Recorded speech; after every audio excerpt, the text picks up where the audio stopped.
بسم اللہ الرحمن الرحیم. میں ہوں لائف ٹپس کے ساتھ آپ کا عارف عزیز. آپ کسی بھی شخصیت کی سوانح عمری پڑھ ڈالیں تو اپنے ٹیچر کا تذکرہ ضرور کرتا ہے، اس ٹیچر کا جس نے اس کے دل کے اندر گھر کیا ہوتا ہے. سکندر اعظم سے کسی نے پوچھا کہ آپ اپنے باپ سے زیادہ اپنے استاد کا احترام کرتے ہیں، ایسا کیوں ہے؟ تو اس نے اس کی وجہ بیان کی کہ میرا باپ مجھے عدم سے وجود کے اندر لے کر آیا تھا، یعنی دنیا کے اندر میں نے آنکھ اپنے باپ کی وجہ سے کھولی، مگر اس دنیا پر حکمرانی کا سبق میرے ٹیچر نے مجھے پڑھایا. گزشتہ دنوں ملکہ برطانیہ الزبتھ ٹیلر کا انتقال ہوا.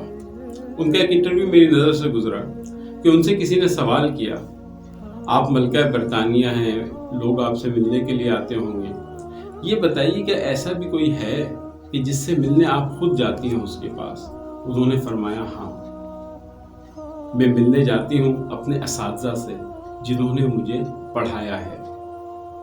عمر کے 48ویں برس رب نے مجھ پر کرم کیا اور میری زندگی کے اندر ایک گولڈن ٹیچر کو داخل کر دیا. یہ گولڈن ٹیچر تھا کہ جس نے مجھے لائف اسکلز کورس پڑھا دیا.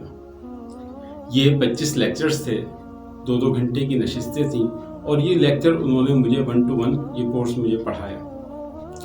میری زندگی کے اندر ایک انقلاب برپا ہو گیا اور دین اور دنیا دونوں مجھے اچھی طرح سمجھ میں آ گئے، اور مجھے ایسا لگا کہ جیسے گویا الادین کا چراغ میرے ہاتھ کے اندر آ گیا ہے.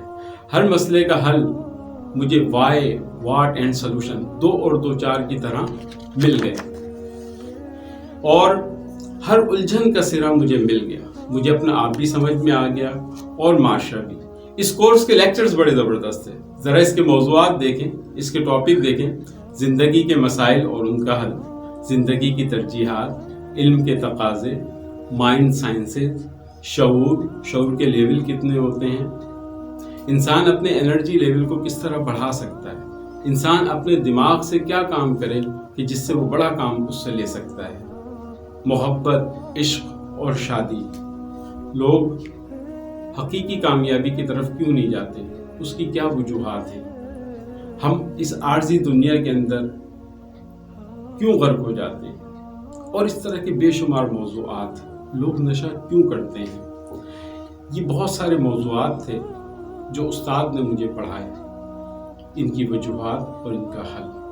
آئیے میں آپ سے اپنے استاد کا تعارف کراتا ہوں. ان کا نام طلحہ عبدالحمید صدیقی ہیں. انہوں نے گریجویشن کیا، کاروبار کیا، مگر جاب کی، مگر جس کام کے اندر بھی ہاتھ ڈالا وہ کام جو ہے ناکام ہو گیا. یہ سونے کو ہاتھ لگاتے تھے اور سونا مٹی ہو جاتا تھا. ان کی کیفیت یہ ہو گئی کہ بقول شاعر، ہم تو ایسے ہیں سایہ نصیب فراز کھولیں دکان کفن کی تو لوگ مرنا ہی چھوڑ دیں. ہم دردی میں شادی کر بیٹھے، رب نے چاند جیسا بیٹا ابراہیم عطا کیا. بیگم صاحبہ آج کل برہم ہیں، ان سے دور ہیں، اس لیے یہ بیگم اور بیٹے دونوں کو گلا لگانے سے محروم ہیں. اسی چکر کے اندر بیماری کو گلے لگا بیٹھے، صاحب فراش ہو گئے. کئی مرتبہ ملک الموت کو ٹال چکے ہیں کہ ذرا رکو، صبر کرو، پلیز ویٹ. ان حالات سے گزرے ہیں کہ جن کے اندر پتا پانی ہو جاتا ہے اور لوگ خودکشی کر کے راہ فرار اختیار کرتے ہیں. مگر ذرا رکیے، ایسا کیوں ہوتا ہے؟ مشرق ہو یا مغرب، فلسفی، دانشور، شاعر، ٹیچر، زمانہ قدیم ہو یا جدید، قدرت ان کے ساتھ ہی کیسا مذاق کرتی ہے کہ جن لوگوں کی باتیں صحرا میں پھول کھلا دیتی ہیں، اندھیروں میں روشنی بھر دیتی ہیں، ان کی اپنی زندگی میں اندھیرا کیوں ہوتا ہے؟ زندگی معاشی ناہمواریوں میں گزرتی ہے، ازدواجی زندگی مسائل کا شکار رہتی ہے ان لوگوں کی. دنیا دکھ دینے میں اور غم دینے میں بخل سے کام نہیں لیتی. ایسا کیوں ہوتا ہے؟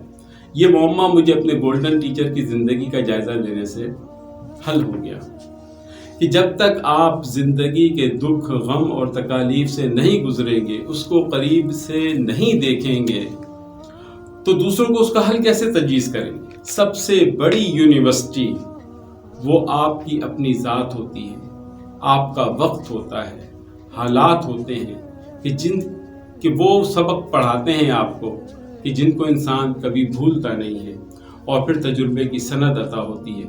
میرے استاد عمر میں مجھ سے چھوٹے ہیں، روشن چہرہ ہے، کھلی آنکھوں سے دیکھنے والے ہیں، سامنے والے کا ایکسرے کر لیتے ہیں، مگر بیماری پتہ بھی لگ جائے تو نسخہ دینے میں جلدی نہیں کرتے۔ فرماتے ہیں پہلے مائل کرو پھر قائل کرو، اگر ایسا نہیں کرو گے تو خمیرہ گاؤ زبان کو بھی لوگ ڈسٹ بین میں ڈال دیں گے۔ فرماتے ہیں ضروریات فقیر کی بھی پوری ہو جاتی ہیں اور خواہشات بادشاہ کی بھی ادھوری رہ جاتی ہیں۔ فرماتے ہیں کہ آج گھر کے اندر بیوی گھر کی مہارانی نہیں بلکہ نوکرانی ہوتی ہے، جسے کوئی تھینک یو بھی نہیں کہتا۔ بچے والدین کا عکس ہوتے ہیں، بچوں کو سمجھانے سے زیادہ ان کو سمجھنے پر فوکس کریں۔ میں نے استاد صاحب سے اپنے چھوٹے بیٹے کا مسئلہ شیئر کیا۔ وہ بیجا ضد کرتا ہے، پڑھائی میں انٹرسٹ نہیں لیتا، کام نہیں کرتا، ماں سے بھی ڈانٹ کھاتا ہے اور مجھ سے بھی، شرارتیں کرتا ہے، پریشان کرتا ہے، ذہین ہے مگر ادر ایکٹیویٹیز میں۔ استاد صاحب نے فرمایا یہ بچہ آپ سے شدید محبت کرتا ہے، یہ پریشان اس لیے کرتا ہے تاکہ آپ کی توجہ مل سکے، اس کو توجہ دیں، پیار دیں، مسئلہ حل ہو جائے گا۔ میں نے مشورے پر عمل کیا استاد کے اور میرا مسئلہ حل ہو گیا۔ اس کورس میں نے سیکھا کہ ہم غلطی کہاں کرتے ہیں، اور ہم جب بھی کوئی کام کرتے ہیں تو اس کے نتیجے پر فوکس کرتے ہیں۔ استاد صاحب نے فرمایا کہ ہم نیت میں خرابی رکھتے ہیں، تدبیر اور کوشش میں ڈنڈی مارتے ہیں، اس لیے خسارے سے دوچار ہوتے ہیں۔ دین کا کام ہو یا دنیا کا، کاروبار ہو یا تعلقات، تمام بگاڑ کی وجہ یہی ہے۔ وہ فرماتے ہیں کہ دعا قبول ہو جائے، ایسا چاہتے ہو تو دعا کے بینیفیشریز بڑھا دو۔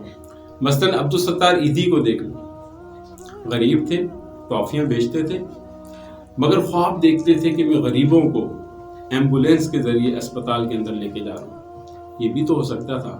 وہ گاڑی کا خواب اپنی فیملی کے لیے دیکھتے، اپنے بچوں کے لیے دیکھتے، مگر انہوں نے اپنی گاڑی کے بینیفیشریز کو بڑھا دیا اور رب نے انہیں سینکڑوں گاڑیاں عطا کر دی۔ کہتے ہیں کہ کسی سے دعا کے لیے کہنے کی ضرورت نہیں، بلکہ وہ کام کر لیجئے جس سے لوگوں کے دل سے دعا نکلے خود بخود آپ کے لیے۔ علم کا سمندر ہے، نیپولین ہل ہو یا ٹونی رابن، دیپک شرما ہو یا شمس الدین عظیمی صاحب، ادب ہو یا فلسفہ یا سیلف ہیلپی کتب، 2200 کتب کو چاٹ گئے۔ پیڈ پریکٹس کا آغاز کیا، کنسلٹنگ کے ذریعے لوگوں کو ان کے مسائل کا حل بتا رہے۔ کتنے ہی لوگوں کی زندگی کے اندر انہوں نے خوشیاں بھر دی ہیں، لوگوں کو ان کی ذات سے فائدہ ہو رہا ہے، وہ اپنی زندگیوں کو خوبصورت بنا رہے ہیں۔ میں بھی اپنے رب سے دعا گو ہوں کہ میرے رب میرے گولڈن ٹیچر کو ان کی زندگی کے اندر بہار کا موسم پیدا کر دے، ان کو صحت کی نعمت عطا فرما دے، ان کی زندگیوں کے اندر خوشیاں بھر دے اور ان کی ذات کو لوگوں کے لیے صدقہ جاریہ بنا دے۔ پھر ملیں گے انشاءاللہ۔ میں ہوں آپ کا عارف عزیز۔ جزاک اللہ۔